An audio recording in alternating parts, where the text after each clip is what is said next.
There are two songs in the scriptures that different groups refer to as the Song of Moses. One of these is found in Exodus 15. Then sang Moses and the children of Israel this song unto Yahweh, and spake, saying, I will sing unto Yahweh, for he hath triumphed gloriously. The horse and his rider hath he thrown into the sea. Yahweh is my strength and song, and he is become my salvation. He is my ale, and I will prepare him an habitation, my father's Elohim, and I will exalt him. It continues on through verse 19.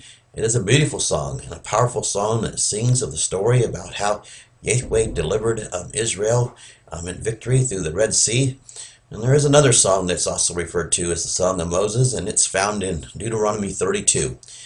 Back up first, though, in Deuteronomy 31, we read, And I will surely hide my face in that day for all the evils which they shall have wrought, in that they have turned unto other Elohims. Now therefore write ye this song for you, and teach it to the children of Israel, and put it in their mouths, that this song may be a witness for me against the children of Israel.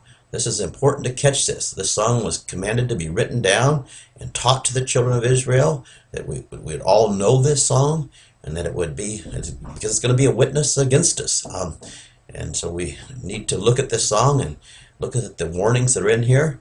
But first, let's back up 2 verses where Yahweh is explaining to Moses about what that he's soon going to die, and this song was to warn them of why these things would befall them in the latter days. Verse 16, And Yahweh said unto Moses, Behold, thou shalt sleep with thy fathers, and this people will rise up and go a-whoring after the Elohims of the strangers of the land, whither they go to be among them, and they will forsake me, and break my covenant which I have made with them. Then my anger shall be kindled against them in that day, and I will forsake them, and I will hide my face from them, and they shall be devoured. And many evils and troubles shall befall them, so that they will say in that day, Are not these evils come upon us, because our Elohim is not amongst us? Well, they're right there.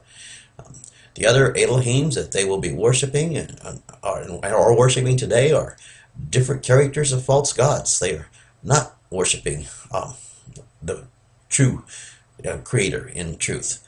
We have reached a climax as the era of Satan of having the power to deceive comes to an end.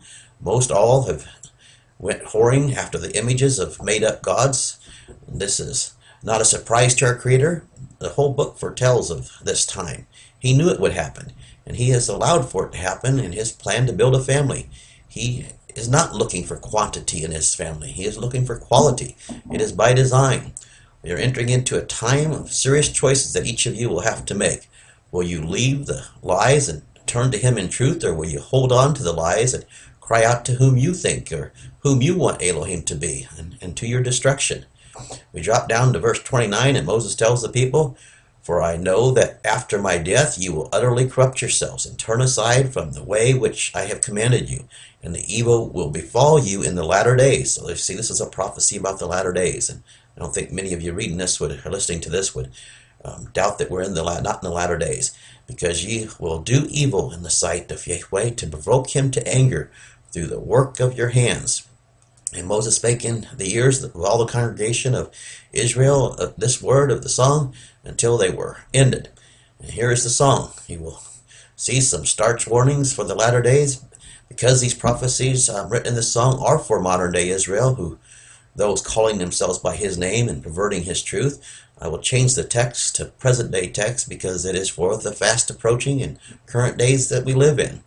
We can see that it really is a passionate warning that our Creator gave Moses to record for all those who say they're called by his name. And yes, if you claim to be called by his name, you are claiming that you are being engrafted into his family, and that you were purchased by the blood of his son, and that you indeed are Israel in a spiritual sense.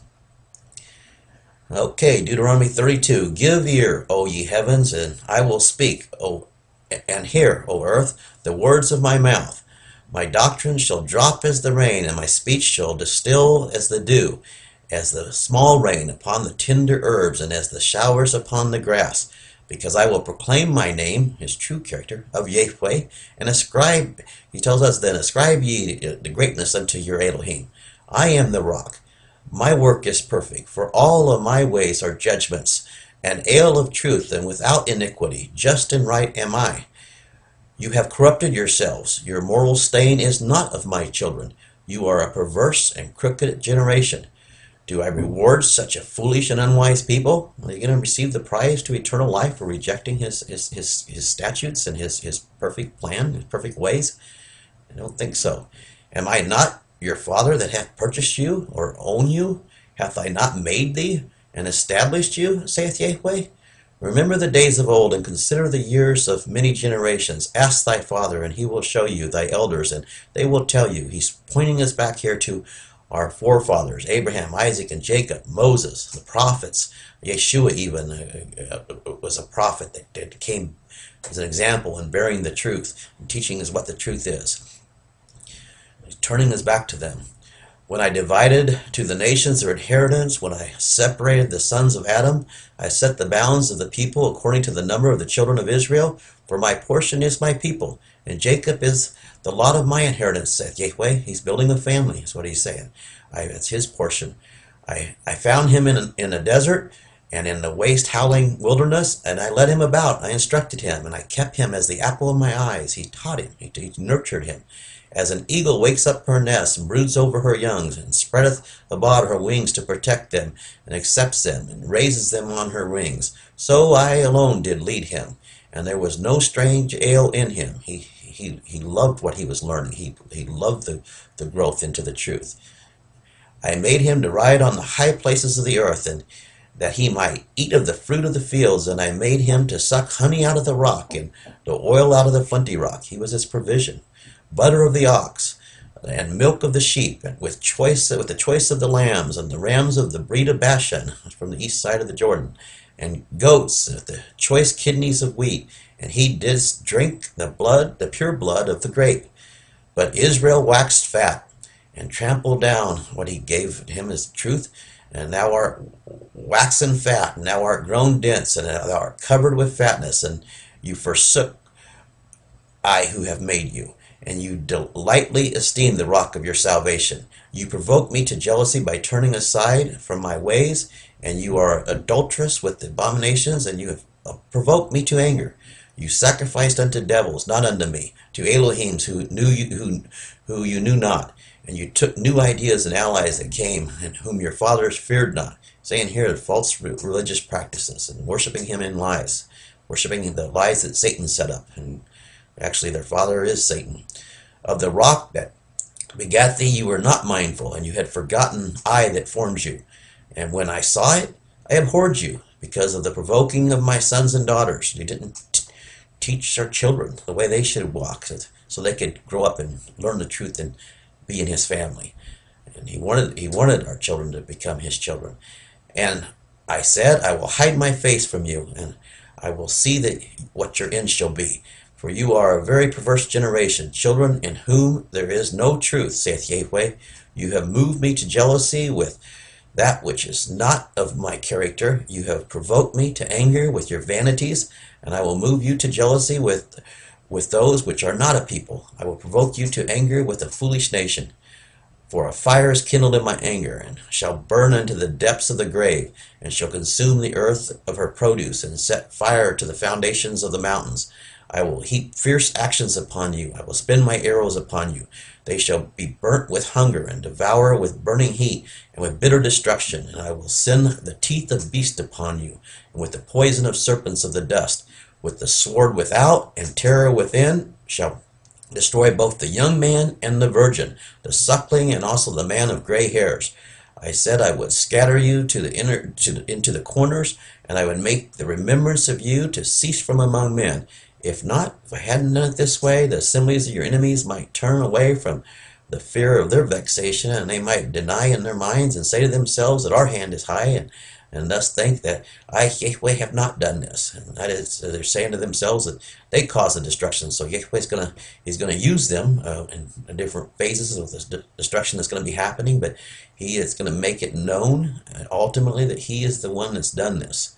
So you can make it clear. For you are a nation void of counsel. Now he's telling us the reason. We haven't listened to his advice and his counsel. Neither is one of his spirits. Neither is there any understanding in you. Another one of his spirits that he wants to pour out to all of us to learn his ways. Oh, that they were wise, that you understood this, that you would consider your latter end. How should one chase 1,000 and two put 10,000 to flight, except your rock hath sold you and hath delivered you up to them, saith Yahweh? For your rock is not the true rock, even your enemies themselves being your judges. For your wine is the wine of from the vine of Sodom and of the fields of Gomorrah, and your grapes are full of gall, and your clusters are bitter, and your wine is the poison of dragons and the cruel venom of asps. Is not this laid up in store with me and sealed among my depository? Hasn't he held back long enough, he's saying here? He's held back for 6,000 years, and people rejected him. To me belongeth vengeance and recompense. Your foot shall slide in due time, for the day of your calamity is at hand, and the things that shall come upon you make haste, saith Yahweh. For I shall judge my people, and sigh unto myself for my subjects when I see it that their power is gone, and that there is none to recover or to set free. And I shall say, where are your gods, your rock in whom you trusted, which did eat of the fat of your sacrifices and drank of the wine of your drink offerings? Let them raise up and help you and be your protection. So all your false worship, your lies, worshiping the what calls himself the Papa, that come down, and all the Protestant religions that come out of her, and it's sick how they've perverted his truth. And it's time is up. He's held back all of this time. See now that I, even I, am he, and there is no Elohim with me. I kill, I make alive, I wound, I heal. Neither is there any that can deliver out of my hand. For nothing is going to be able to get you through this except him. The false lies that you're believing and worshiping in modern day Christianity, they will not see you through this. You will have to turn to him in truth. For I lift up my hand to heaven and say, I live forever, saith Yahweh. If I whet my glittering sword and my hand take hold on judgment, I will render vengeance to my enemies, and I will reward them that have alienated me.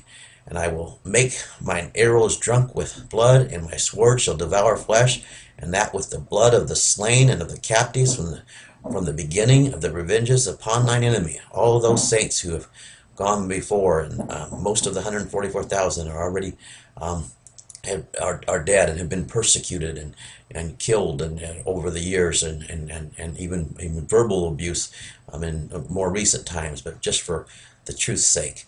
Rejoice, he's going to render recompense on them for their blood.